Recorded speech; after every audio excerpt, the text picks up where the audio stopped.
Amother has shared in devastating detail how her sons were poisoned by a faulty heater while she slept with them.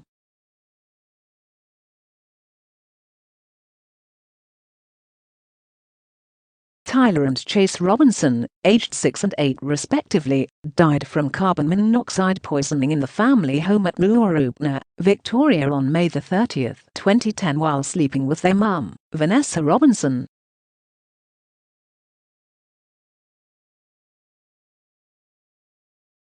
Her last memory of the boys was waking to them crying in the night before she passed out.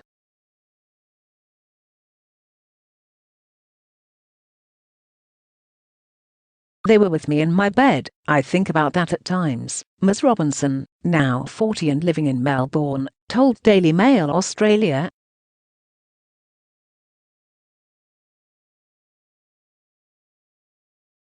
I remember them crying in the night. I don't think that they went gently. I was right there, and I couldn't save them.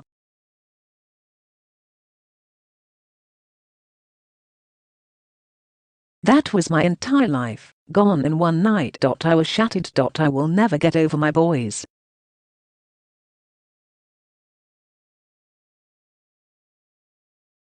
Ms. Robinson was going in and out of consciousness and only survived because she was woken up by the persistent knocking of the boy's father, her ex, Scott.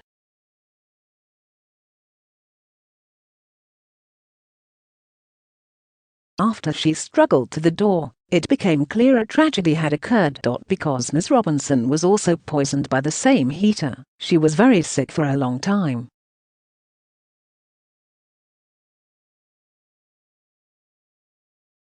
She suffered acute kidney failure for a month after the accident and long-term memory and nerve damage that resulted in her almost losing an arm.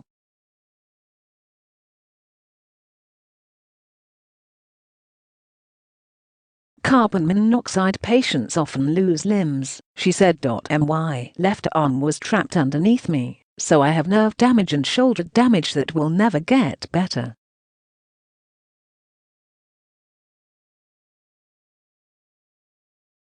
I stopped breathing. That's what carbon monoxide does, it suffocates you to death.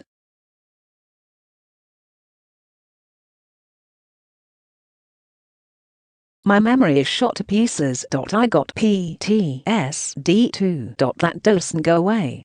The Victorian coroner later found that a build-up of soot, dust and lint in the Robinsons' heater prevented oxygen getting in and created a dangerously high level of carbon monoxide.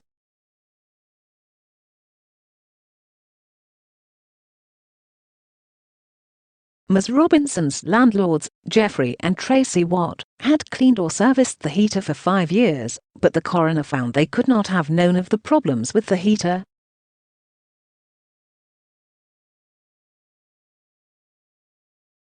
An unnamed tradesman was found to have not performed proper checks on the heater in 2004, but he wasn't charged.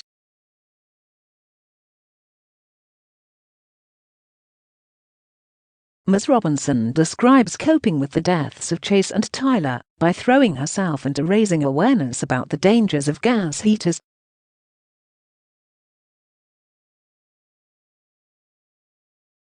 She set up the Chase and Tyler Foundation in 2010. It was my coping strategy, but I wanted to make a difference, she said.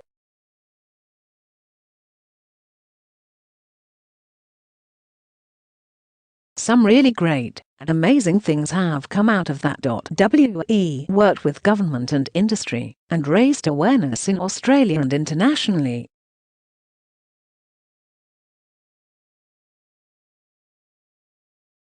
Her foundation unsuccessfully pushed for compulsory checking and servicing of heaters and mandatory carbon monoxide alarms at a national level, which flowed to improved tenancy regulations at Victorian state level.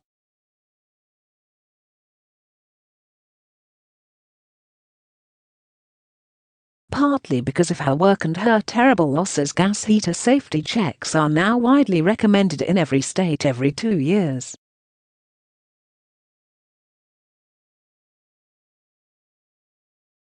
Most importantly, she has been told many times that her advocacy work helped people who were very close to serious incidents and long-term poisoning.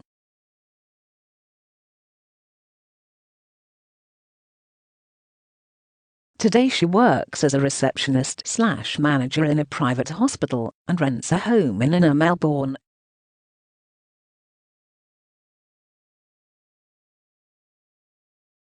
On Thursday, Ms. Robinson was part of a report released by the Climate Council which highlights the many health dangers of using gas in the home.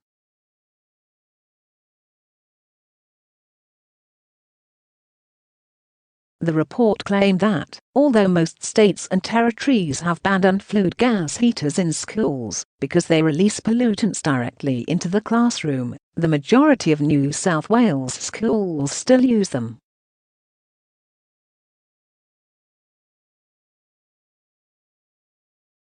Asthma was also a major focus of the report, which claimed that a child living with gas cooking in the home faces a comparable risk of asthma to a child living with household cigarette smoke.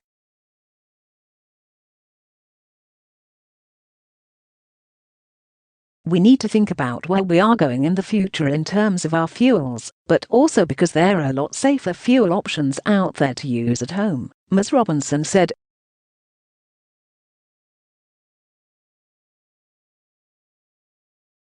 After running 9 annual carbon monoxide awareness weeks, she plans to wind down her foundation after this month.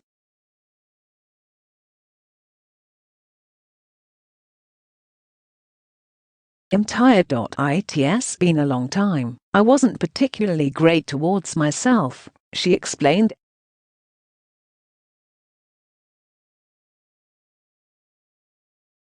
Ms. Robinson told Daily Mail Australia that she still cannot switch on the gas heater in her rented Melbourne home.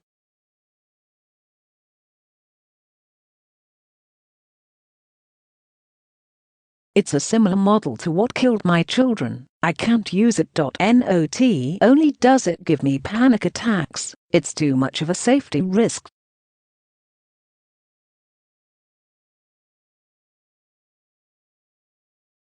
She still regularly sees unflued heaters in cafes and restaurants, and no longer points out the danger.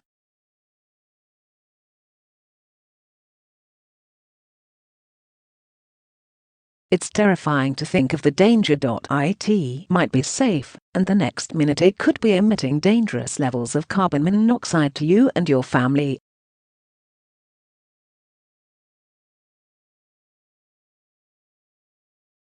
But the warning is better coming from government than some crazy lady off the street.